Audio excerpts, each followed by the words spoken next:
everything's working well. I've been struggling right now with this stuff. Things been going wrong. Wait, hold on. Notify me.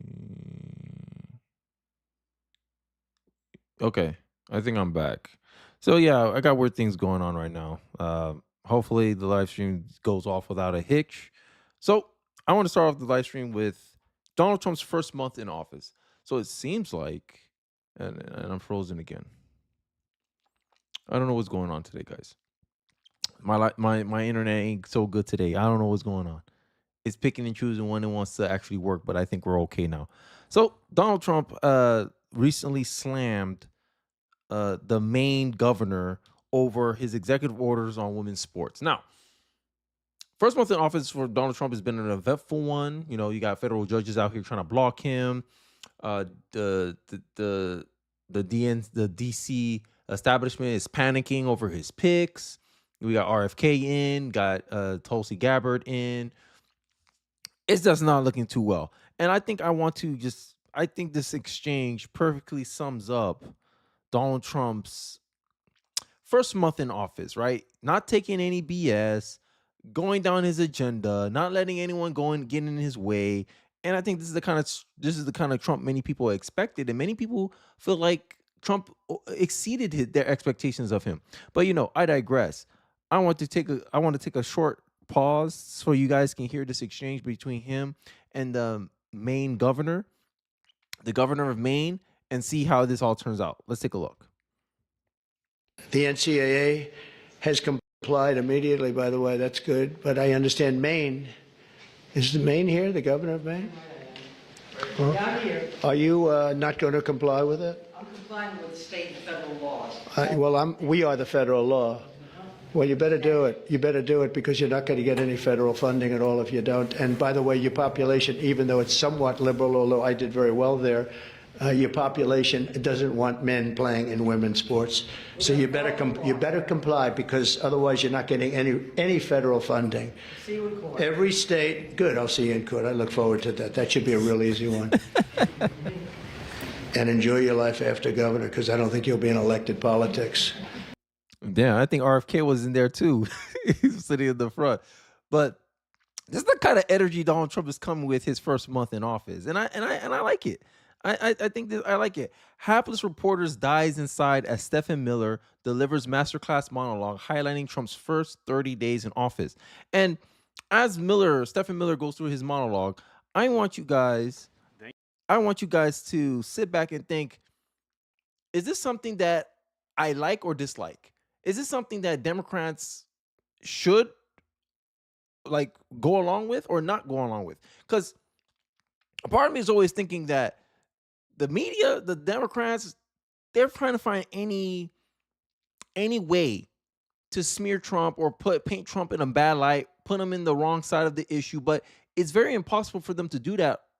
If you saw some of my coverage or some of my videos for today, I've been highlighting how Democrats are blind when it comes to Donald Trump. And all Donald Trump has to do is position himself on the popular side of the issue, and Democrats will reflectively go against him because they don't want to be on the same side as Trump. And you're gonna see this numerous times throughout this live stream where I'm gonna show you Jasmine Crockett and how she admits publicly out loud that she's rooting for the failure of the United States. You had Hassan, I forgot his name, Mehdi Hassan, former MSNBC host, wishing that American planes will crash again, right? The left is making all these mistakes, and it shows you purely that the left never really cared about the American people. The left only saw the American people or people as pawns to their ability to gain power. And Stephen Miller here is going to outline Donald Trump's first 30 days, his accomplishments, and let me know in the chats if you find anything that he said that you will disagree with. Let's get into it. Oh, I forget I'm not on Twitter, so let's get into it. Thank you. It's great to be back. And I want to just thank you all for joining today, our 1-month celebration of the most historic opening to a presidency in American history. No president comes close to what Donald Trump has achieved over just the last 30 days.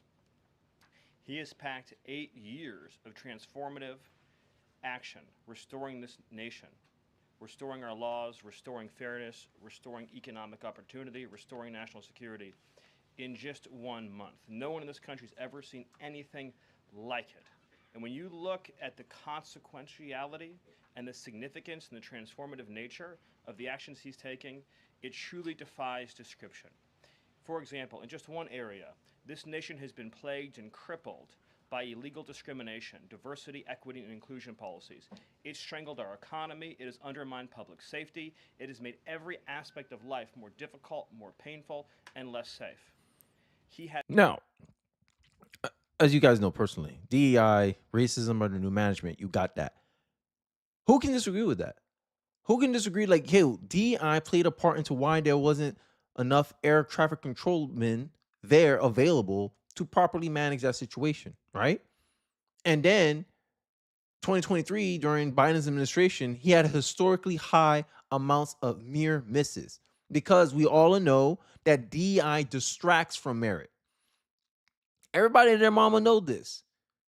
And instead, the left continue to keep pushing these values onto people, right? Trump's first 30 days in office, and I'm going to start highlighting some of his wins, right? Trump terminates taxpayer benefits for illegal immigrants, destroying the incentive for people to come in here and break our laws to come into this country illegally. My administration would uphold the rule of law, defend against the waste of hard-earned taxpayer resources, and protect benefits for American citizens in need, including individuals with disabilities and veterans, through order states. Trump is actually looking out for the American people, and this is the kind of narrative that the Democrats are falling into. Is they're starting to paint themselves in a corner of being the party of America last. We take care of everybody's problems but our own problems. We take care of everyone's problems but Americans' problems, right? And a lot of things that, the sentiments of many American people around me, they're starting to think, hey, we probably did have a lot of money for a lot of things, but it's getting wasted by trying to chase all these priorities that the Democrats keep pushing onto us. And this is what Donald Trump has been elected to do. In his first month of office, illegal boarding crossings is down 94% under Donald Trump, according to the Border Patrol head. The numbers of illegals crossing the border has dropped by 94% in comparison to the same time last year. Imagine that. The Trump effect. Because this is remember, mass deportation, securing the border, those were top issues for many Americans, and many Americans agreed on Donald Trump on those issues, and many American people are on the side of Donald Trump on those issues. And on top of that, as you saw from the intro, and you saw how I led up into it, Donald Trump is the most accessible administration compared to Joe Biden. Trump took 12 times more press questions in the first few hours than Biden's entire first week in office, according to the White House reports. Wow. And Democrats have the gall to sit here and try to pretend that somehow Donald Trump is doing things in the dark. Somehow Donald Trump is hiding what Doge is doing. Doge is not accountable to anyone. There's a lack of transparency. We don't have any questions being answered. What kind of negative framing are these people trying to do? They try to smear. They're trying to smear Doge as some type of scheme where Elon Musk is trying to enrich themselves. But Donald Trump labels the cartels as terrorists, and the president of Mexico is seemingly displeased with that assertion by Donald Trump, by that designation on Donald Trump. And honestly, I think the American people are tired of it. Another thing that I think I want to highlight here as well is that Ron Paul is even regret never not backing Donald Trump in the beginning during his run for office. I can show you the article here. Ron Paul admits he was wrong to withhold endorsement of Trump. I'm amazed by Trump's cabinet. Who's not amazed by Trump's cabinet? Trump cabinet, RFK. He got Elon Musk, Kash Patel, who more recently came in, Tulsi Gabbard. And Democrats are freaking out and panicking about it all. Democrats seem to panic over every little thing that Donald Trump do. Donald Trump can sign his signature a certain way, and the Democrats will probably panic. And this is the Democratic Party. a party that lacks vision, a party that don't have any direction, a party that defends waste, fraud, and abuse. But when you ask, why are you defending the Department of Education? The Department of Education is the most funded institution, yet it's given us some of the worst outcomes academically compared to the rest of the world. What logical way are you defending this? Democrats' assertion, oh, it could have been worse. Compared to what? It could have been worse compared to what? That's the Democrats' main excuse. Every time you call them out on some BS, it could have been worse. Now Donald Trump, and I'm moving on from this. I think I laid out my case enough. Donald Trump is now like seemingly openly fuming with what the is seemingly fuming with Zelensky. Now, when my thing stops acting up, I can actually share you guys the article. I don't know what's going on today. Today's not my day. I don't know if YouTube trying to stop me from the live streaming today. I don't know if it's just the internet. But hey, I'll push through as usual. Trump says that Zelensky shouldn't attend meetings with Russia. He makes it very hard to make deals, right? So, as you guys know, first month in office, Trump's been publicly kind of reprimanding Zelensky, right? He says he called Zelensky a dictator. Then many people pushed back against that claim, saying that no, the real dictator is Vladimir Putin. Trump said he has very good talks with Russian President Vladimir Putin, but not such good talks with Ukraine. Let's read a little bit into it, and then we'll react to a clip of Marco Rubio giving some of his thoughts of his feelings towards Zelensky. And this sentiment that many Americans, such as myself, feel is that a lot of people from the European countries, they feel very entitled to Americans' tax money. That's one thing I noticed. They expect us to fight and die for their war, to defend them. And that's what I'm saying. Like a lot of the people, like these globalists, these European globalists who are insulated from the thoughts of their common citizens, they see as everyone working for their benefit. And a part of me starting to think, yo, they looking at United States like a slave state sometimes. Like, oh yeah, you're supposed to be doing our bidding. You're supposed to protect our democracy. But y'all the one that censored, dissing it the most. Y'all rig y'all processes to hamper the will of the people in your countries. France, Paris, France being the prime example. Y'all do a bunch of political maneuverings so that way the opposition party doesn't get into power. But I digress. President Donald Trump continues his harsh criticism of Ukrainian President Zelensky on Friday, arguing that Zelensky should not attend meetings between the United States and Russia as Trump administration works to carve out a peace deal. Now, many Democrats are pissed off.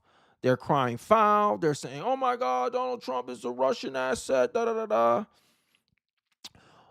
He is sick of watching Zelensky negotiate with no cards after Russia invaded Ukraine in February of 2022. The president ramped up criticism of Zelensky this week, calling him a dictator, saying the Ukrainian president shouldn't have never started the war, which is getting a lot of people mad, right? And I think one of the things is saying that like a lot of political professors, especially if you're understanding the history between the relationship between Russia and the United States, Russia tried to join NATO for years, I think since Clinton. And then Russia got the impression that NATO doesn't want Russia to be a part of the cool kids club, right? And Russia made a declaration openly saying, hey, we do not want Ukraine to be part of NATO. Now, however you want to feel about it, this is Russia's justification for attacking Ukraine. Because Russia don't feel comfortable having nukes near their border, aka they don't want NATO. They wanted a buffer zone between them and NATO, who they perceive as rivals/enemies. So when Ukraine said they wanted to join NATO and NATO said, yes, we want to take Ukraine into our ranks, Russia saw this as a sign of disrespect, as a threat to their national security. And this is what Putin is using to justify attacking Ukraine. I guess this is where you get the sentiment of Ukraine should never have started the war, right? Trump acknowledged that Russia sparked the war by attacking Ukraine, but the president did not back down on his criticism on Zelensky. I've watched for years and I've been watching him negotiate with no cards, Trump said, according to The Hill. He has no cards and you get sick of it. So I don't think he's very important to be at the meeting, to be honest with you, he added. He make it very hard to make deals. Of course, he's been getting paid billions of dollars where his government officials squanders all the money, right? It's so hilarious. But, you know, I digress. I want to give you some more context on this. Here's Ron Paul chastising that we can't do both as they debate the federal budget. And this is some of the reasons why many Americans want the Ukrainian war to end, because that money can be used for something else. Right now, Americans are hurting. Right now, we're not in a very, how you say it, giving mood right now. And seeing this war as something that America feels obligated to continue to protect Ukraine or to continue funneling money to Ukraine when other European countries are more at threat for a Russian invasion, but we're paying the most into protecting Ukraine, it's a problem with American people. And I think Ron Paul would articulate this sentiment purely very good on this clip. Let's take a look. Why are the decisions of this body so awful? Because there's a printing press. I had a conversation with one of my Democrat colleagues, and I said, we have to make a choice. You've got to decide whether you want to help the poor in our country or want to help the poor in Ukraine or help whoever you're paying in Ukraine. And he says, we shouldn't have to make a choice. Well, it's like, you do have to make a choice. The fact that you think you don't have to make a choice is why we're $36 trillion in the hole. You have to make choices. Which comes first, Ukraine or America? You can't do both because we don't have enough money. We only have enough taxes coming in to pay for Social Security, Medicare, Medicaid, and food stamps. Everything else is borrowed. You hear that, America? We're in debt to do everything else. So that means everything's on the chopping block but those things, right? And that's the main talking point that Democrats love to say. Oh, Social Security, Medicaid, all social entitlements, the Republicans are going to touch it. Republicans say, okay, if you want to keep that, let's cut everything else. And Democrats are still screaming, no, not our Department of Education, not the FBI. Oh, don't shrink the Pentagon by 8%, Pete Hegseth. So you don't want to cut anything, Democrats? And you see why we got into the mess that we got in today. I digress. Hey, cooking, boy. So maybe able-bodied people need to go back to work. Maybe there needs to be a work requirement. Maybe, for goodness sakes, food stamps shouldn't buy sugar drinks, chips, ding-dongs, and Twinkies. Which is very unhealthy for you, right? And hopefully, we're RFK in there. He can make it healthy again, right? Make food stamps healthy again. And this is kind of the sentiment that many people are feeling right now. And I think, what was it? Justin Trudeau as well, right? And he's trying to make himself relevant again, because I promise you this all is going to make sense once I play the clip. Trudeau vows to back Ukraine amid U.S.-led peace talks. Now, I don't know why Trudeau is, trying to openly kind of contradict Trump. I think he's trying to position himself in a way to his globalist friends, to the liberal, to the leftist. They always love optics. That's one thing I noticed about the leftists. They love optics. And I mean, they love optics. So right now, Trump and Zelensky are not in the best relationship right now. But why would you? This guy keeps coming to you, asking you for billions of dollars to perpetuity. He has no goal, no realistic way of actually winning the war against Russia. All it is a slowly losing battle. And he's still trying to tell you, no, we shouldn't make peace with Russia. No, we want all our territories back. That is an unrealistic goal to have in peace talks. Do you want more of your citizens to continue dying?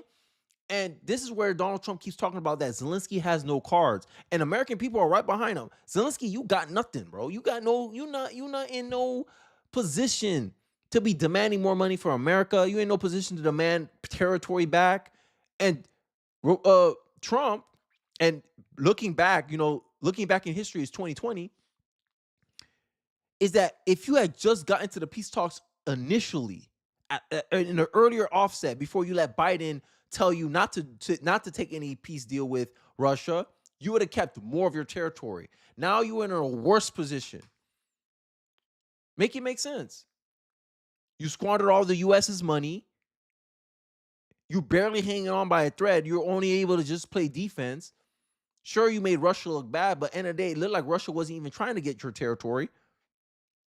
Russia's here talking, willing to be peaceful, as long as you give him an off ramp where y'all both can look good.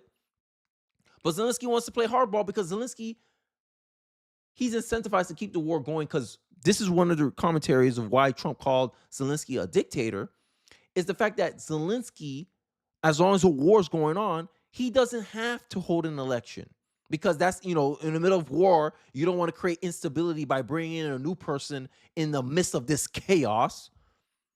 And Zelensky continue being the liberal globalist poster boy, wonder guy that everyone knows and loves in the left wing globalist circles. What I'm trying to highlight here is Zelensky has a political incentive, economic incentive even, to have this war continue going. And this is where you saw the reports I showed you, the headlines. Trump is saying that Zelensky is making peace talks a lot more difficult. Is because I honestly believe that if peace talks come through and that Zelensky's going to be out of office, right? He's going to lose notoriety, popularity, who knows? But to me, he has a vested interest to keep this war going because it's giving money to Ukraine. U.S. tax dollars is funding Ukraine's economy right now, helping them with their rebuild. He's known around the world. He got Vogue magazines, everyone caring about what's going on. Once this war is done, no one's going to be talking. Everyone's going to forget about Ukraine in a year. So here's Marco Rubio is going to really highlight what's going on between the United States, himself, and Zelensky. And I think it's an interesting conversation to dive into. And then we'll get into more follow-up about why I think Trudeau is trying to position himself by backing Ukraine. Let's take a look.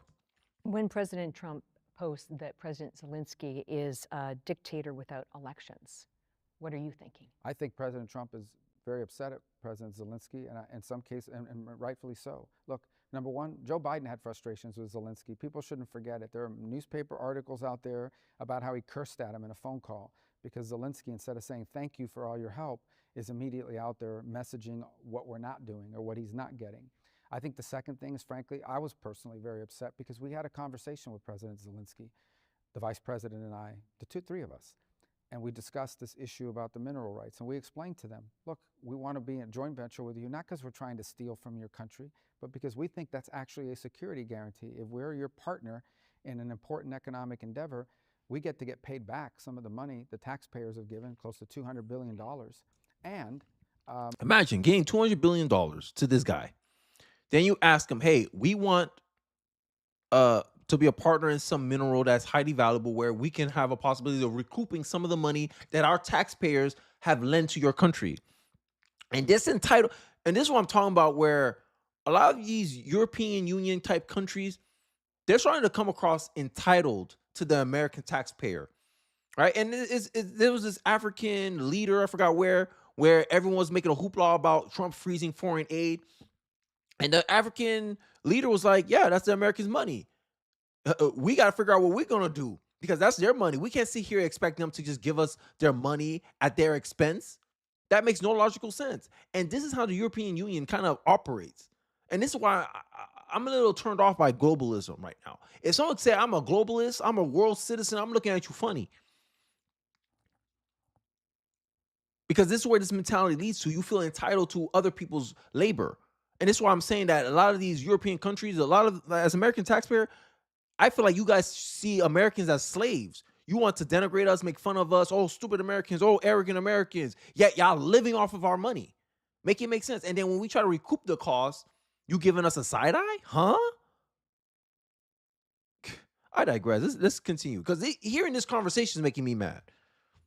It also, now we have a vested interest in the security of Ukraine. And he said, sure, we want to do this deal. It makes all the sense in the world. The only thing is I need to run it through my legislative process. They have to approve it. I read 2 days later that Zelensky's out there saying, I rejected the deal. I told him, no way, that we're not doing that. Well, that's not what happened in that meeting. So you start to get upset by somebody. We're trying to help these guys. One of the points the president made in his messaging is not that we don't care about Ukraine, but Ukraine is on another continent. It doesn't directly impact the daily lives of Americans. We care about it because it has implications for our allies and ultimately for the world.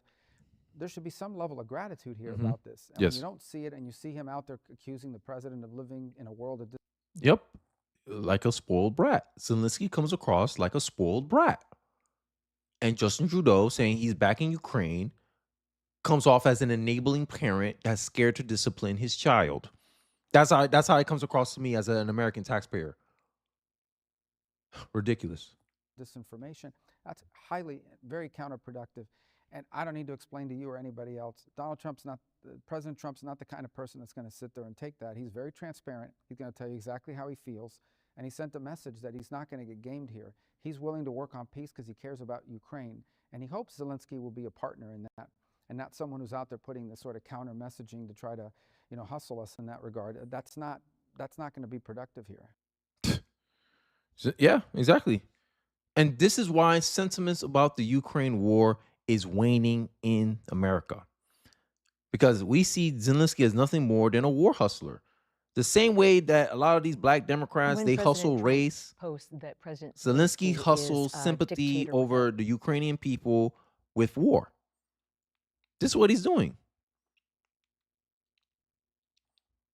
Right? And then also I want to continue on this interview because this interview is a very good interview. It's exclusive. You should go check it out on X. 43 minutes long, but here's the second clip before I move on.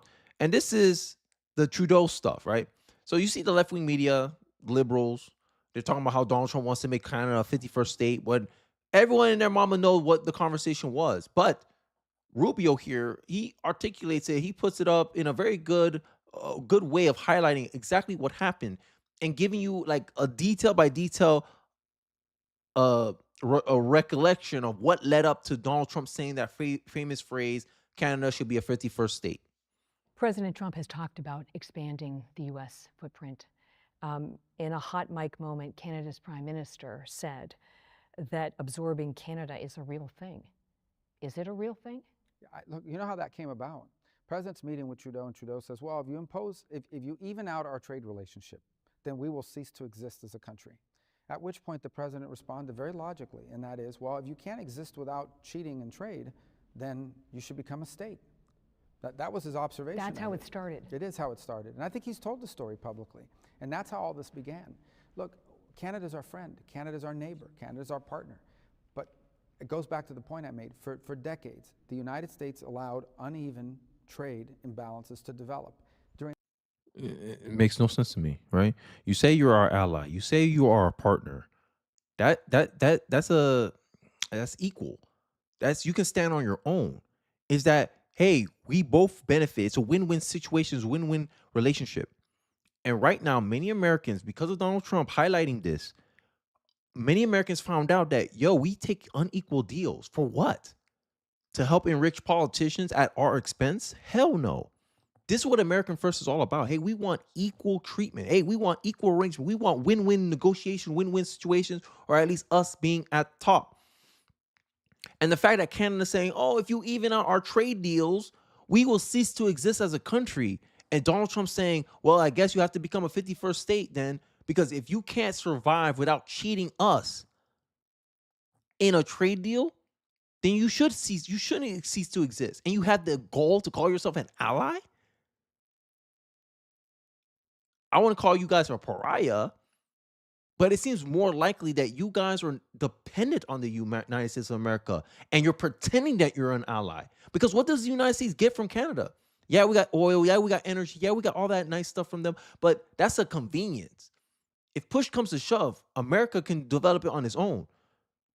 But what about what United States bring to Canada? A larger economy, a larger market, military force, military power.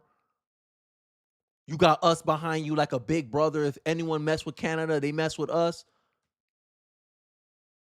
We are a mercenary country, damn near. We are the military power that propagates the Western Alliance. It's the force behind NATO. I always joke around. I said, if America leaves NATO, that's it for NATO. Because all these European countries like to brag about how they don't spend much money on their military, right? They get to virtue signal on the fact that they don't spend money on military, but we spend a lot of money on our military to protect not only our citizens, but the world. This is where we get the moniker of the world's police. And then leftists like to lambast Republicans and politicians for spending so much money on military. Yeah, we have to spend $800 billion on military because we're not defending only our borders. We're defending other countries' borders as well. And here's the kicker. They don't even pay us. They don't even pay us to defend their borders. We pay them for the privilege of defending their borders. And this is the kind of nonsense that Donald Trump has pointed out in his foreign policy vision, that America should be getting a fair deal. America needs to have better deals because it's coming at the expense of the American people. And politicians are putting America in a bad positions to enrich themselves and putting the country in a bad spot. And Donald Trump said, "Now we're done with all that. And now we're messing with these politicians' money." The DC people are panicking. If you look at Google searches in DC, criminal lawyer is the most searched term in DC because Kash Patel's in there now. He's the FBI director now. People are scared of investigations now. This is 1 month in. This is 1 month in. And this is why I think Trump has such a high approval rating. I think it's going to continue going up because we see someone fighting for our interest. He wants to cut government waste so that way 20% of that money go back to the American people as a, hey, here's for all the wasteful things we did with the money. Here's your money back. And the rest go pay off the debt. Americans are actually for once seeing, hey, so this is what happens when a politician actually tries to do something in the best interest of his citizens, of his people, of his population. 2026 will be the judge of the first month, but first month so far, bueno. I have no complaints. Decades, the United States allowed uneven trade imbalances to develop. During the Cold War, you know why we did it? We did it because we felt like we want countries to be strong economically, even if it means they're cheating, because we don't want them to fall victim to some internal Marxist coup that overturns their government or what have you. Those days are gone. These are rich, developed economies. And ultimately, who can argue against the fact that whatever they charge us, we should charge them? Whatever they prohibit, if they don't allow American companies to do it, we should not allow their companies to do it here. American banks can't even operate in Canada.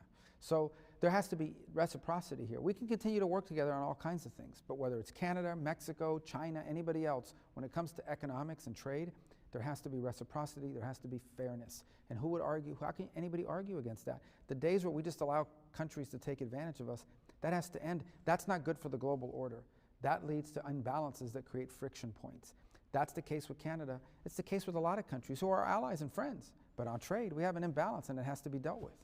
And it made them very dependent on the U.S. as well for everything, defending their borders, their economy, their political power, their political relevancy. It's baffling to me that the left doesn't see that as an issue. And many people on the left, they like to sit here and feign virtue signals saying, "Oh, look, we're trying to defend these institutions," but even they have a conflict of interest there. It's baffling to me, though. So we're going to get back to the waste, fraud, and abuse discussion and why the media seems to want to defend these institutions so much. And I want to take a quote from Thomas Sowell. You guys know, if you're new to this channel, I love to quote Thomas Sowell. One of the most important reasons for studying history is that virtually every stupid idea that is in vogue today has been tried before and proved disastrous before, time and again. And again, some people thinking they can just spend money out the wazoo, spend money for perpetuity, thinking that there will be no negative pushback. We've seen what happened. Rome is a prime example of this. Here's Caroline Levitt saying, why is the media always against cutting waste, fraud, and abuse? And why Democrats are against waste, fraud, and abuse? And from certain angles, we saw USAID was funding these journalists, these platforms to push a certain left-wing message. New York Times was getting money, 3.1. BBC getting $3.1 million. Politico, allegedly $10 million, $8 million. This money train, this gravy train, you will see this conflict in all these institutions. But let's hear Levett's commentary on this. We're now hearing from constituents in some traditionally red districts right now complaining about what they say is the chainsaw approach and saying that it's been done very sloppily, the cuts to jobs and spending. How do you respond to that criticism? I love how the media takes a few critics when the overwhelming response from the American people is support for what this administration is doing. If you look at the public polling, 70% of Americans, according to CBS, believe that President Trump is delivering on the promises he made. And there should be no secret about the fact that this administration is committed to cutting waste, fraud, and abuse. The president campaigned on that promise. Yeah. So imagine Democrats being surprised about this, right? And I know I'm going all over the place, but I have to add this in here, right? Because Jasmine Crockett and all these Democrats, it seems like they're backpedaling on their messaging when it comes to this, right? And this is one reason I think they want to defend waste, fraud, and abuse, because waste, fraud, and abuse makes it easier to hide wasteful spending, fraud, money laundering, right? And many Americans already have speculation that this was the case, that our tax dollars being wasted because it's being used to hide a money laundering scheme. And a lot of these monies that they send over, my prime example, my favorite example of this waste, fraud, and abuse, or this political incentive that Democrats have to defend waste, fraud, and abuse, to defend institutions with all this funding, but doesn't have the outcomes to justify their funding, is the homelessness in California example. Gavin Newsom gave $24 billion for 5 years to end homelessness, and homelessness increased after he gave the investment. Make it make sense. So if I ask an American, hey, if you spent $24 billion for a certain outcome and the outcome got worse after you invested the money, what's the logical conclusion you're going to say? Cut the money. But what Democrats are saying out loud, no, we need more funding. Political suicide in real time, guys. But let's take a look at the Trump's transportation secretary and his take on $16 billion being wasted for a railroad that's not even started construction yet. Let's take a look. I want to address the protesters for a moment, if I could. I think they were chanting, build the rail. It's been 17 years and $16 billion, and no rail has been built. So if you want to go protest somewhere, if you want to shout at someone, go to the governor's mansion. Go talk to Democrats in the legislature who have brought us this crappy project, right? So we've seen over the course of the last month what DOGE has exposed with regard to fraud, waste, and abuse. And we're done with it. And you know what? You're going to have people who love fraud, who love waste, who love trains to nowhere. But all of us up here, we do not love fraud, waste, and abuse. We are going to use the taxpayer money efficiently and effectively, and this is a boondoggle. I want to address. And it's so crazy how leftists are out here just defending this crap, right? Like they don't care. All they care about is, hey, my guy lost, my team is doing it. Let's turn a blind eye. I don't want you touching my team's money tree, right? And it's so funny how, like, I bring up Jasmine Crockett, but I want to go to her last. I want to show out the kind of the incentive that I want to highlight here, because socialists are always generous with other people's money. But if you told them, hey, let's waste your money on, like, let's waste billions and billions of dollars of your money, which this is one of the reasons why Democrat donors don't want to send money to the Democratic Party anymore, because they wasted Kamala Harris rose $2 billion within 3 months, and she squandered all the money and still lost disastrously.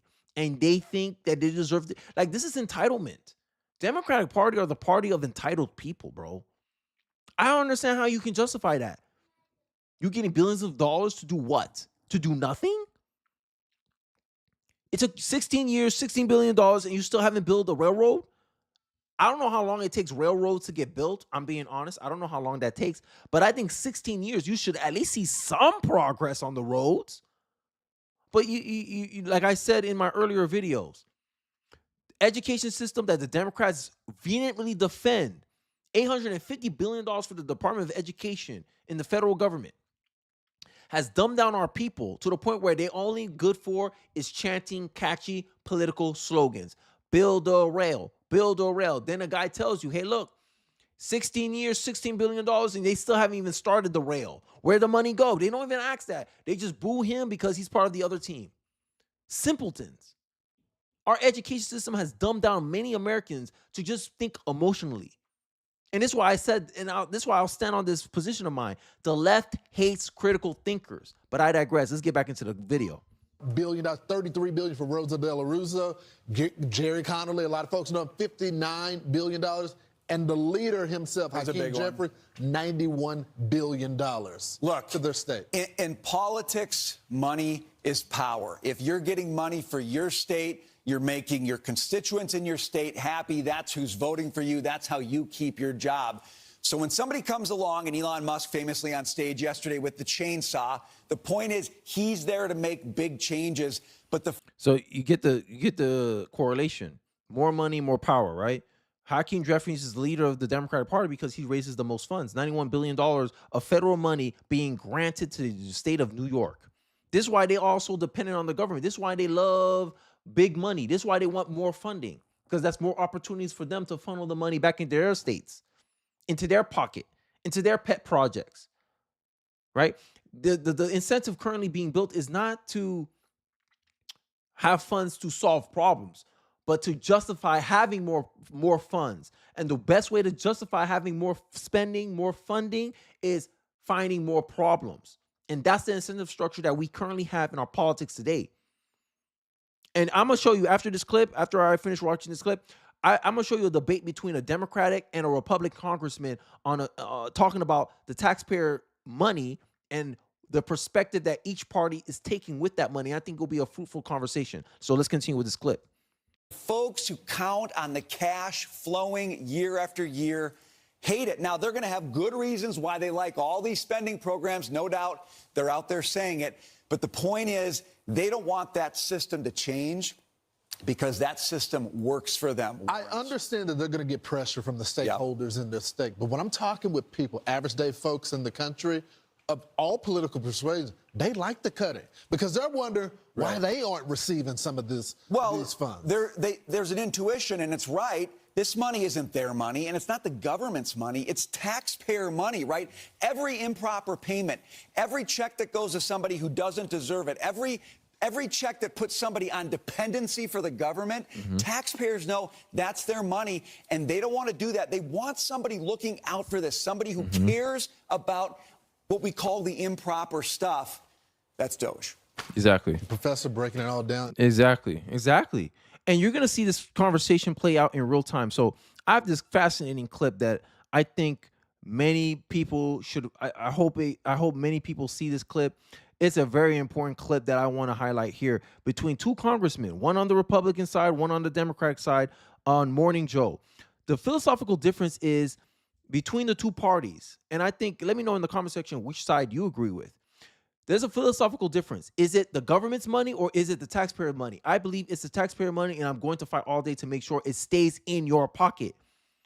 And this is the difference between the Republican and the Democrat. The Democrat feels entitled to $91 billion, Hakeem Jeffries. Oh, that's my money. No, it's not. That's the people's money. And you've been squandering it. You've been wasting it. We're the stakeholders. We're sitting here doing an annual review of New York State. Is New York State better run? No. Y'all still operating at a deficit. How are you getting $91 billion to your state and your state is still operating at a deficit? You're finding ways to spend the money. And now that we want to pull back investment, and this is why they're so mad at the Democratic donors. The Democratic donors are like, yo, Kamala Harris squandered $2 billion and she ended up $20 million in debt? Ridiculous. What did you do with the money? Democrats are posers, bro. They're posers. They pretend that they're competent when in reality they're incompetent. But I digress. Let's check out this conversation. My question to people, if you think about it, we don't borrow money to donate to a charity at the end of the year. But right now, we're borrowing $2 trillion to do all this humanitarian work around the world. And I'm not saying it's not important, but we have to, Congress has got to balance the budget. We have got to get our spending under control. 0.4% the key of the budget. I mean, you know that, don't you? You know that the USAID budget is a tiny amount of money. But if if you're going to balance the budget, you need to attack things like Social Security and Medicare and Medicaid, right? To have a real impact on America's spending, it's not going to be on the USAID budget. I'm a businessman. If it's more than a ham sandwich, we're going to look at it. And so looking at it is great. When you think about billions of dollars, I think most Oklahomans are like, yeah, that's That's wasteful. Let's spend it on U.S. citizens. Let's spend it on Is it infrastructure wasteful? here. Do you know? Well, if we're borrowing money to spend it in Burma and around the world on certain initiatives, isn't that the president's job? Doesn't he get the right To look at it. Also to say, hey, Congress. No, to pull back on it. And see, I knew MSNBC was going to mess up this conversation. It could have been a very fruitful conversation, but MSNBC couldn't help themselves. They had to sit here, play defense for wasteful spending, waste, fraud, and abuse. Why? Because it doesn't benefit them. Right? And then this continual attack line, oh, if you want to make meaningful cuts, you have to touch Social Security, you have to touch all this stuff. No, we don't. If I only look at the Pentagon and the Department of Education, combined $1.6 trillion of taxpayer money funds those two institutions. We can make meaningful cuts there. Doge's goal was $2 trillion. Department of Defense, Department of Education. We can cut the Department of Education out of there because, sure, we spending $800 billion to have the worst education system in the world. No, thank you. Dismantle the whole, shut it down, close it, give the money back to the states. Let them say that, let them pocket those costs. Democrats don't make sense here. Leftists don't make sense here. The mainstream media don't make sense here. First off, let's go through. I just want to make clear, we do not need to cut a single dollar from someone in Social Security or someone from Medicaid or someone in the government who actually deserves the money. Not a single dollar. And any Democrat who says the alternative is a nonsense. What we're going to attack is the waste, fraud, and abuse. So think of it now. So the idea, and it's kind of funny, it came from Madison Square Garden, because the deal was between me and Elon that Elon was going to cut $1 trillion from our expenses, and that I was going to drive revenue growth of $1 trillion from tariffs, from oil, and from getting rid of all the tax scams, which we can talk about. I mean, there's so many tax scams against the United States of America, it'd make your head spin. And that would earn us $1 trillion, not cutting a single person's benefits, not cutting a single person's deserve it. We're the richest country on earth. We can give people Social Security. But what we can't have is, think about this. There are 6 million people who say they're over 100 years old receiving Social Security benefits. And people always complain about, oh, my Social Security, why there's no funding for Social Security? Why are we in debt to maintain Social Security? Because there's a lot of waste, fraud, and abuse in Social Security. You got illegals, majority of them, a lot of them, taking from Social Security when they didn't even pay a dime into it. And that's money that's taken away from an American and going to someone who's not supposed to have it. And it's so baffling to me how the media bend themselves over backwards to defend the status quo. It's ridiculous to me, honestly. Right? And then you got leftists here tripping over themselves. And this is the funny part. This is where the lack of vision from the left, it's always funny. Another quote from Thomas Sowell. Socialists don't like ordinary people choosing, for they might not choose socialism. Margaret Thatcher. Mainstream media, y'all are some interesting people here, right? And, the one narrative they also go with is, oh my God, they're cutting qualified government workers that are high performers. Let's take a look at someone who's actually working in the White House. So you're saying that everybody who's being let go was doing a bad job? I'm saying that we're studying every agency and deciding who to let go and why. And we're doing so very rationally with a lot of support from analysis. Because we're being told by a lot of people who have been let go at other agencies that they were told they were being dismissed because of poor performance, when in some cases they haven't even had a performance review yet because they've only been on the job a couple of months. Yeah, I've never seen a person who was laid off for poor performance say that they were performing poorly. Yep. Okay. Yep. That's true. Sure, Caitlin. That's true. That's true. All these government workers, I was such a top performer. Somebody lying. Not all of you could have been top performers. It's making no sense. Right? And this is the cravenness of the left, the U.S. left liberal, right? They can instantly renounce their core beliefs when convenient. It's still amazing me. And this is one of the biggest criticisms I have about Democrats, right? And now we're going to start getting to Jasmine Crockett, because it starts to breed into another thing that I always seen with liberals, is that they'll stand for something. Oh, We don't want to see color. America forced us to see color. Okay, how come you attribute every successful white person's achievement to their skin color if you don't see color? Get stuck right there. You don't want to be judged by the color of your skin, but you're judging people by the color of their skin. You think someone is successful because they were born white, but you don't see that this person comes from a 2-parent household, educated parents. They have interest in their educational upbringing, how they do academically.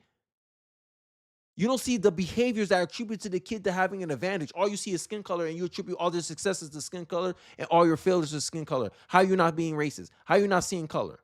This is the problem with DEI, right? But liberals, they have a gift, man. They have a gift to be hypocrites. Whatever's convenient for them, that's what they'll go with. They'll go my body, my choice. But when it came to the vaccines, they didn't care about my body, my choice. It's a consistent pattern you'll see, and it comes from their pundit class all the way to the politician. And I'm gonna start off with this video. Let's take a look. Like weakness to me. I don't like this man. I'm gonna be honest with you. I do not like Donald Trump, but he is still the president. Not Elon Musk. Why is Elon Musk, an unelected South African billionaire, addressing the press in the Oval Office as his kid? Because Donald Trump lets his him. Nose. Because President Trump lets him. Because Trump Why? is secure. Because he's secure in his position. Trump knows that he could get rid of Elon Musk right now, and his supporters would still back him. And I think that's true. Also, Elon Musk, I don't know why you just referred to him as a South African. He's actually an American citizen, and it actually counts even if you're not born in the United States and you become an Yeah, it was a bit bigoted of you there, Vijay, I thought. As anybody. And also, the Democratic Party uses billionaires for all sorts of things all the time. Who do you think shepherded the United States through the 2008 financial crisis for President Obama? He had a whole row of billionaires, many of whom had donated huge amounts to the Democratic Party in his campaign to try and help the United States get out of the financial crisis. And lo and behold, they ended up helping the Wall Street barons who caused. Exactly. Democrats, y'all some this is what killed the Democratic Party. Democrats pretend that they're holier than thou. Then you found out, oh no, you're not holier than thou. It's just you cover up your ish. See, one thing, and this is one of the reasons why I think many people they look at Republicans more favorably than Democrats. Republicans will be upfront with their associations. Hey, here's who I'm connected to: the NRA, big oil, and America knows what they're getting into when they're dealing with a Republican. With a Democrat, they hide all their connections. They're like, oh, we're gonna tax the billionaires. And in the background, hey, we're gonna give you a special tax cut so you're not affected by none of this. I gotta tell the plebs this stuff so they'll vote for me. You know how it goes. You know how it goes. George Soros, you know how it goes. Mark Cuban, you know how it goes. You know how it goes, Hollywood executive. You know how it goes, Wall Street banker. There's a reason why in 2020, Joe Biden raised more money than Donald Trump. In 2024, Kamala Harris rose $1 billion. And I remember Democrats were bragging about that. We rose $1 billion. Yeah, you kept going to all these fancy galas that only rich and famous people can go to. And that's when I started catching on. I said, oh, Democrats are the party of the rich and famous. Republicans are becoming the part of the working class. And you can see it from this arrogant airhead over here. He made a statement where if a Republican was saying that, he would get called a bigot, which he got called out by Piers Morgan. And look how quick he backtracks. Because that's who had Obama's ear. It's not like only Trump. So it's okay when Trump does it with Musk. The only thing that Elon Musk can do, as Dan said, is whatever Trump empowers him to do, just like cabinet secretaries, just like the entire executive branch, which is unelected, but relies on the executive branch, the elected president, to do to fulfill the authority he gives them. Right, and Vijay, can I just ask you, Vijay, you've slammed Elon Musk repeatedly as a South African immigrant, and yet right behind you in our camera view of where you are is your book, Go Back to Where You Came From. Would you like to apologise for your smear of an American citizen? It was factual. He is a South African American immigrant, and I think it's interesting that do you accept he's an American citizen? Do you? Oh yeah, of course. Great. South African Can you American. keep calling him South African immigrant as if somehow that's a stick to beat him with? I'm proud. I'm a proud. Like weakness to me. I'm like. Yo, liberals, bro. I love them sometimes, man. Sometimes, they keep you on your toes. I'll give them that. They keep you on your toes. Because you go, wait a minute. Aren't you talking about this is a country of immigrants, but when it's convenient, you want to use this as a way to minimize someone's influence or minimize someone's credibility in certain things. And this is where it gets us back to Jasmine Crockett. So Jasmine Crockett is rooting against America because what? Because Trump's running it. That's why. If you want to see, I got another clip I want to show you before I go into this Jasmine Crockett mess. So Jasmine Crockett, she's one of these black Democrats that they love reparations and all this stuff.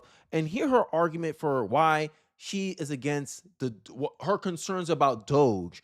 And if you replace Doge tax refunds with reparations, she making a one-to-one argument for why many people don't want reparations. The only difference is Doge's refund is giving back America's taxpayers their money after it being squandered by the government versus reparations where you're trying to make people pay you for something they did not do because they share the same skin color as people that did something in the past of people who share the same skin color as you do. Like, make it make sense. Reparations, paying people who was never slave owners to people who are never slaves. But I digress. Now, President Trump says he likes the idea of giving some of the savings from Doge back to Americans as kind of a dividend. Would you support that? Listen, he's just telling a lie. He's not the one that had anything to do with the $1,200 refunds that people had during the midst of COVID that was done by a Democratic House and Democratic Senate. Right now, what they're going to do is say, hey, we want to give you a refund, but Congress won't let us because they already know that there's just no money for that. The only reason that those refunds came before was because we were living in different times. This was a time in which hopefully we won't ever go through again. We had a once-in-a-lifetime pandemic. The bad part is that I don't know if it's once in a lifetime because we know that Ebola, unfortunately, was detected right here in New York here recently. And a coincidence is in New York. I digress, though. If we continue down this road of getting rid of scientists or deciding that we don't want to rely on experts as it relates to what they're telling us to do, or we don't want to deal with vaccines and medicine in this country. Because it's the Democrats don't want to admit that Americans lost trust in these institutions because these institutions have been overtly politicized. If you look at the science journals, they're here endorsing political candidates, right? We hear stories about professors and researchers from academia who got blackballed, kicked out because their research unveiled inconvenient truths that went against a liberal leftist narrative. This is why people don't trust the experts. People seeing it with their own eyes, the experts telling us one thing, and then a couple years later, the experts admit that the people who were not experts were right about it the whole time. But instead, at the time, they were being called conspiracy theorists. They were being called conspiracy theorists, anti-vaxxers, and all this nonsense. Why? Because they questioned the dogma. And the problem with the science is that it's a politicized one. And a lot of these people treat experts like a priest. Like, this is gospel. Their word is gospel. They don't see them as fallible human beings. And I hate when politicians like her misuse the title expert. The expert is just someone who knows a little bit more or a lot more about a specific field more than you. But they're still just as fallible. They can get it still just as wrong. They still have bias that plays a part into this. And it's just baffling to me how science is built on the assumption of doubt, not faith. And this is why a lot of people, a lot of conservatives are starting to come out to this idea that science is mirroring religion more than it wants to admit. The scientist is the priest of the religion we call science. Science is based on doubt, not faith. The fact is, hey, this is what our data suggests so far. So far, these vaccines are proven not to harm any individual. The same way that the FDA said that red food dyed would not cause cancer. It doesn't do anything bad to you. And then what happened in 2025? New data said otherwise. Doubt. And this is what the problem that she can't handle, that Americans are skeptical of her, skeptical of the people that reference her, because we all know how politically dominated a lot of college campuses are. A lot of these researchers are liberals.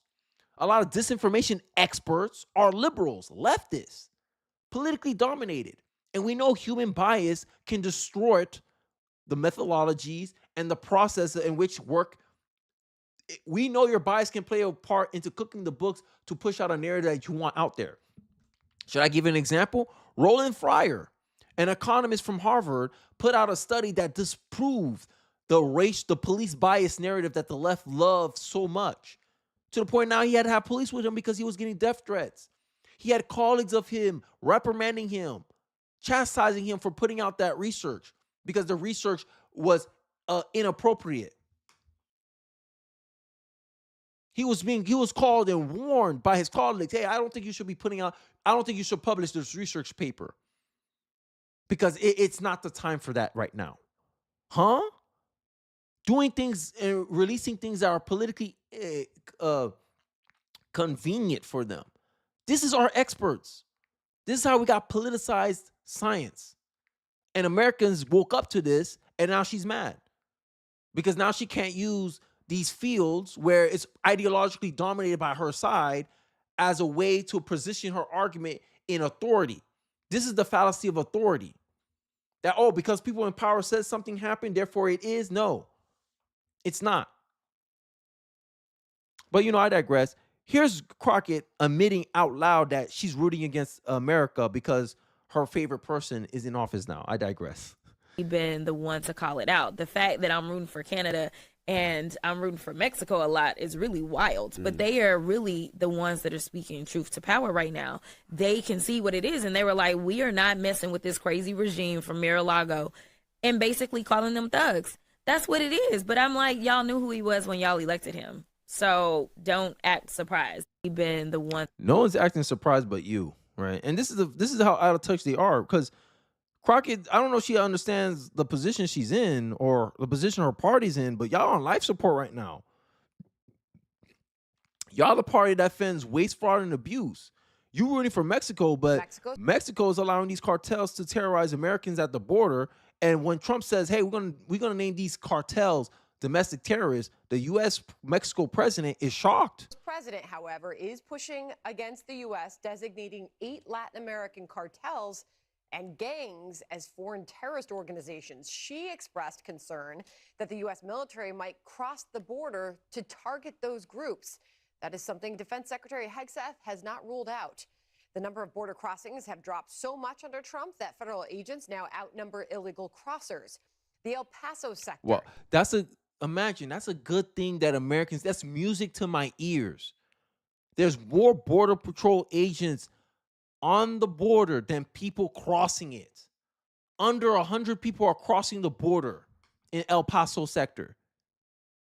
Look at that. Compared to last year, 2,800 people crossed the border. In February, only 300 people crossed the border. That's results. That's Trump's first month in office. This is what we elected him for. Democrats had 4 years to secure the border, and they did nothing with it. Democrats are panicking, right? Let's go through it. Democrats are panicking because RFK is set to make America healthy again, right? Pfizer and science don't agree with RFK or U.S. government data. Make it make sense. How you know science don't agree? Science is not emotional. Science is merely a methodology to determine an outcome. And watch this guy called Carl. He stuns these CNN viewers with 2 devastating takedowns live on CNN, right? Healthy Snap Act. Mike Lee introduces the Healthy Snap Act. Excludes soft drinks, desserts from being brought with food benefits. Let's take a look. About childhood vaccines, number 1. He talked about electromagnetic radiation, number 2. He talked about pesticides. He didn't talk about the things that Callie's talking about here, which is things like obesity or over-medicating children or sugar drinks. I'm all for that. I agree with that. But you can have both. He gave a powerful speech about these issues. This is what Bobby Kenney's fighting against, Dr. Offit. As you know, you were the chair at the Children's Hospital, the Merck chair. It was like a NASCAR driver wearing their sponsors. Merck paid your $1.5 million salary. And this is what Bobby's saying, is that fundamentally, pharma can create good innovations, but they're foundationally incentivized for children to be sick. Pharma doesn't make money when children are healthy. Yes. The hospitals don't make money when the beds are empty. Exactly. Chronic disease, just as a demonstrable statement of economic fact, is a great economic invention for the healthcare industry, which demonstrably makes money when patients are sick. And that's an incentive Bobby Kennedy is going hard after. I'm in Florida. I'm in a state senator's office right now. I'm actually lobbying for these state SNAP bills, which Bobby is really supporting, to get soda off of SNAP. I think the problem is that the public health community, the Merck shares of pediatricians, I mean, that is just insane. Merck does not have children's interests at heart. Wow. Merck itself has settled billions of dollars in criminal penalties for misleading and falsifying data in the past 10 years. And this is what the Democrats are defending. This is what the Democrats are defending. This dude, wow. This is why they're scared of RFK. RFK gonna mess around with their pockets. All their money's gonna get messed around with this if they allowed him to do this stuff. Wow. Science don't agree with RFK. And then when this dude takes him down, lays out the facts, hey. You made a lot of claims there. I want you to respond to that. And we should note you are a member of the FDA Vaccine Advisory Committee, and you recently told CNN that RFK Jr. will hurt America's vaccine infrastructure. Hurt your pockets. He's part of here he is. Kali means is it appropriate for a member of a government advisory committee to have a $1.5 million salary paid by Merck and receive money in pharma royalties while he's issuing guidance on products these companies make? Obvious conflict of interest. Obvious conflict of interest. Of course, you're going to say vaccines are good, but you're not incentivized to push out or highlight something that can hurt you economically. If data comes out, and it's something I've been alluding to earlier with Roland Fryer, if you publish research that calls into question the effectiveness of said product and you get royalties from said product being sold, would people realistically expect you to put out the information to hurt your own financial interests? No. And this is what Bobby Kennedy's talking about. Wow. Is now a time to promote vaccines, especially amongst children who are being impacted by measles in places like Texas and these 6 states where, according to health unofficials, they're unvaccinated? Carl Means, Pamela, with respect, why aren't you asking me about the fact that 50% of teams have obesity? There are breathless segments having been run and seen on infectious diseases day after day after day. Paula, it's breathless coverage of the 5 measles cases. Why aren't we asking why 16% of COVID deaths worldwide were American when we only 4% of the world population? Because the CDC said our immune system. No, it is related, Paula. And let me say why. Because the entire coverage of Bobby Kennedy is around measles. Make it make sense, guys. Make it make sense. Is it now a time to promote vaccines, which again, the CDC says safe, effective, that 2 doses are 90% effective against measles? Is it now? So we're talking about chronic diseases. We're talking about the fact that we don't have a healthy basis.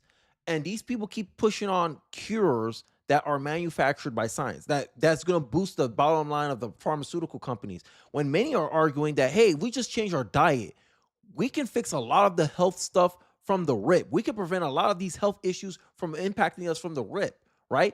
But we have a serious obesity problem here. And what they keep talking about, Bobby Kennedy's talking about, let's change the food. FDA, big food, big pharma, conflict of interest. You got this guy here. He's part of a board, right? That supposedly have our children's best interests at heart, but he's getting financially paid by recommending certain products to us. And this is a conflict of interest that many Americans don't feel safe. And this is what's eroding the trust in the experts, because the experts are getting paid essentially to push certain things on us for their financial benefit. Make it make sense. And it's the same thing I talk about with the teachers' unions. The teachers' unions use the children as a bargaining chip to get more money, to get their jobs safer. How you work only 9 months out of the year and you want to get paid more money? And then we look at the outcomes that you're generating, and it's not much. It's not good. It's not good outcomes.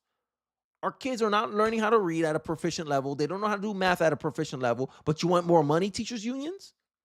And this is why I said teacher unions, they don't represent the best interests of their customers or the people that they serve. And this is the same kind of criticism that I have for these pharmaceutical types. a time to promote that, especially among children who are being impacted by measles in places like Texas and in these 6 states who are unvaccinated, according to health officials? Pamela, with respect, why aren't you asking me about the fact that 50% of teens have obesity? Why aren't there are breathless I have other segments questions being run for you, on but we're CNN talking Climate about this. day after day after day, Pamela. It's breathless coverage of 5 measles cases.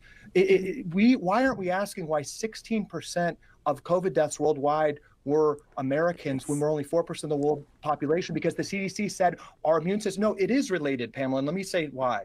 Because the entire coverage of Bobby Kennedy is around measles. The Democrats said the word measles 25 times in the first hearing and said the words obesity, diabetes, and chronic disease 0 time. The HHS priority document under President Biden said the word equity 25 times, said the word vaccines countless times, did not say the word obesity or diabetes. There is a problem right now because a problem that they're ignoring, and they know they don't have solutions with it. That's why Ozempic is being so popularized right now. Oh, here's our cure for obesity now. Oh, my body positivity. They see nothing wrong with these obesity, chronic diseases like obesity and all the related problems that come with it. This is not zero. This is zero sum. We are focused on a very small subset that's important. We need good infectious disease management. Bobby Kennedy, Dr. Offit is not correct. Bobby Kennedy has said one thing about vaccines and one thing only, that they should be studied like any other product. Dr. Offit on the ACIP committee has recommended vaccines that have ended up being recalled for causing mass issues to kids. Bobby Kennedy has written multiple books, not about being anti-vax, but about having good science. And Dr. Offit is calling him anti-vaccine for literally just saying we need studies. Bobby Kennedy is not concerned with measles. He wants good policies with measles. He wants to attack the 92% of deaths in the United States, which is chronic conditions. Ridiculous. Hey, this is why they're scared of Bobby. Bobby's going to mess up their whole little game they got over here. A lot of the Democrats are funded by pharmaceutical companies. A lot of the Democrats hold money train. Like the same way that Democrats like to brag or lambast Republicans for being in the pocket of the NRA, Democrats are in the pocket of big pharma, big food, all these. This is why they defend all this stuff vehemently. That's why they call RFK anti-vaxxer, because he's going to mess up their bag. He's going to mess up their money train, their gravy train, right? The MMR vaccine had no market. No one needed it. But then the CDC say, oh, we'll create the need. We'll put it part of the kids' vaccine schedule. Now it's $1 billion product. You don't think that's an incentive for misuse, abuse, fraud? Companies are known to cook up data. Like tobacco companies are known for doing that. You don't think pharmaceutical companies will do that too? And it's the fact that they outwardly go out of their way to misunderstand Bobby Kennedy, his approach, and what he's actually trying to fix is what's getting them in trouble right now. You want to talk about all the vaccines, you want to talk about all this stuff, fine. But why are you not talking about obesity, our immune system, our diet, what we eat, the stuff in our food? Why you don't want to talk about that stuff? And many people think that's even more important than the vaccines. Because what you eat, your exercise, your level of activity, that's day-to-day stuff. That affects you more often than you going to the doctor, every couple of months for a vaccine? What's more crucial? Your day-to-day or something you get administered to you a couple months out of the year, if that? If you're a healthy individual like myself, you barely get any vaccines. I don't remember the last time I got a vaccine. But that's because I'm healthy. I take care of myself. I eat good. I don't eat outside so much because of all the chemicals and crap in the food. And if you look at me, how much money does Kenny spend on medical problems? I barely spend anything on medical related problems. I'm boring. People will come out, I got this problem, this problem, this problem. How about you, Kenny? Got nothing. You think that's what pharmaceutical companies want to hear? I got nothing. I'm relatively healthy. You don't think that's not going to hurt their bottom line? You don't think they don't have an incentive? Big food don't have an incentive to put not so good products in your food that could cause long-term ramifications, long-term damage to you? We're the sickest we ever been. How we have the more access to information?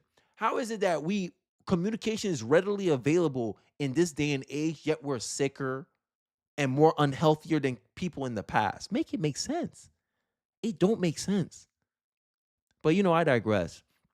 I think that's it from the live stream. I think I'm pretty. I don't know. I feel out of it. I feel like I'm rusty. But hey, you win some, you lose some. I hope you guys enjoyed the video. Hopefully you guys have a good weekend. I'll see you guys on the next live stream. I hope you guys have a nice weekend. Spend time with your families. Don't get crazy on politics, guys. Take a break. Take a breather. And I'll see you guys on the next live stream. Peace.